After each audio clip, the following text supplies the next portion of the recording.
Speaking section. The speaking section tests your ability to communicate in English in an academic setting. During the test, you will be presented with 4 speaking questions. The questions ask for a response to a single question, a talk, or a lecture. The prompts and questions are presented on time. You may take notes as you listen, but notes are not graded. You may use your notes to answer the questions. Some of the questions ask for a response to a reading passage and a talk or a lecture. The reading passages and the questions are written, but the directions will be spoken. Your speaking will be evaluated on both the fluency of the language and the accuracy of the content.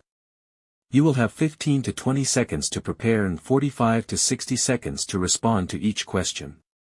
Typically, a good response will require all of the response time and the answer will be complete by the end of the response time. You will have about 17 minutes to complete the speaking section. A clock on the screen will show you how much time you have to prepare each of your answers and how much time you have to record each response. You will now be asked a question about a familiar topic. After you hear the question, you will have 15 seconds to plan your response and 45 seconds to speak. Some people enjoy having many different friends and people they know. They can spend time with lots of people. Other people prefer to spend most of their free time with just a small group of close friends.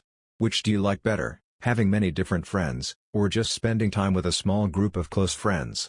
Explain the reason for your preference.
You will now read a short passage and then listen to a conversation on the same topic. You will then be asked a question about the passages. After you hear the question, you will have 30 seconds to prepare your response and 60 seconds to speak. You have 45 seconds to read the passage below.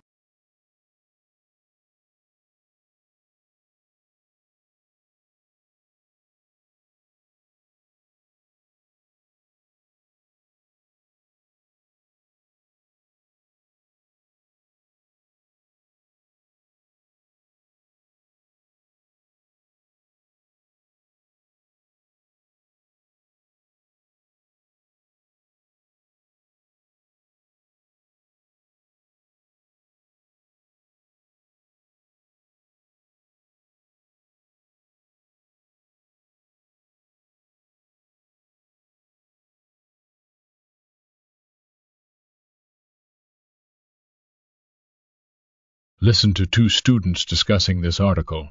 I completely agree with the concerns raised in that letter. Really? Don't you think the campus would look prettier at night with the new lighting? Well, it might make the buildings look nicer, but is that really worth wasting so much money on? There are better ways to spend that money, like finishing up the library project that's been going on forever. I can see your point there. And you know, my astronomy professor just told us the other day that if they install these new lights, we won't even be able to see the comet we've been tracking all semester through our telescopes anymore. That's so disappointing. I know the astronomy program was a big reason you chose to come to this school. Exactly. The hands-on experience is what makes it such a great program. But if the sky is too bright, we'll just have to look at pictures of comets in the textbook instead. That's really too bad. I agree that the costs of this lighting plan seem to outweigh any benefits to the look of the campus. Definitely. There are better ways to spend that money that would actually benefit students and our academic work. The man expresses his opinion about the proposal described in the letter. Briefly summarize the proposal. Then state his opinion about the proposal and explain the reasons he gives for holding that opinion.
You will now read a short passage and then listen to a lecture on the same topic.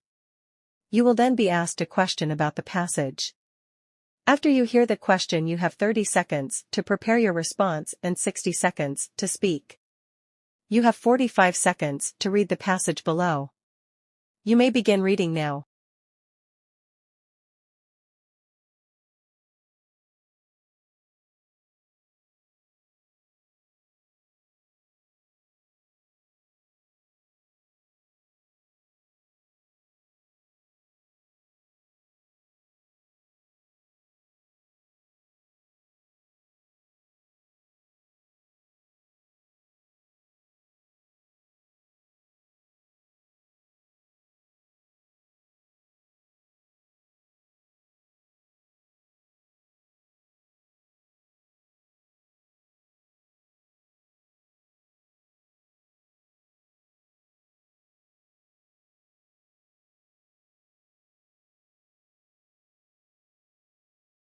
Now listen to part of a lecture on this topic in a psychology class.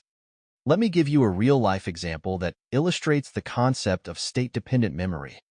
When I was a student in middle school, my classmates and I had an assignment to do a group presentation on tropical plants. As part of this, we needed to memorize the names and key characteristics of these plants. We did our initial studying and memorization right there in our usual classroom during the school day with our teacher and classmates present. Later, when my group members and I got together at my house in the evening to do some final studying, we found it more difficult to recall the plant information. The environment was quite different from the classroom where we had originally learned the material.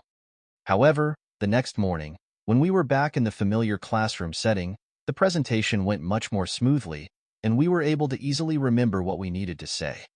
This example illustrates how the environment and mental state during learning can impact later recall, a key aspect of state-dependent memory. Explain how the example from the professor's lecture illustrates the concept of state-dependent memory.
You will now listen to part of a lecture. You will then be asked a question about it. After you hear the question, you will have 20 seconds to prepare your response and 60 seconds to speak. Listen to part of a lecture in a biology class. Today, we'll be discussing two fascinating protective adaptations that animals use to survive in their environments. These are fascinating strategies that have evolved to help various species avoid predators and other threats. The first adaptation I want to talk about is camouflage. Camouflage is the ability of an animal to blend in with its surroundings, making it harder for predators to spot. Many prey animals like deer or rabbits have fur or feathers that match the colors and patterns of their habitats, whether it's a forest, grassland, or desert. This makes them virtually invisible to their hunters. For example, the snowshoe hare is an excellent example of camouflage. In the summer, its fur is brown to blend in with the undergrowth, but in the winter it turns completely white to match the snow, making it very hard for predators to see. Another amazing protective adaptation is mimicry. This is when a harmless species evolves to resemble a more dangerous or toxic species. For instance, the non-venomous king snake closely resembles the highly venomous coral snake. Predators instinctively avoid attacking coral snakes, so the king snake benefits by looking like its deadly cousin, even though it poses no real threat. This type of mimicry deters predators and helps the mimic species survive. Using the examples of camouflage and mimicry from the lecture, explain 2 ways that animals use protective adaptations to survive.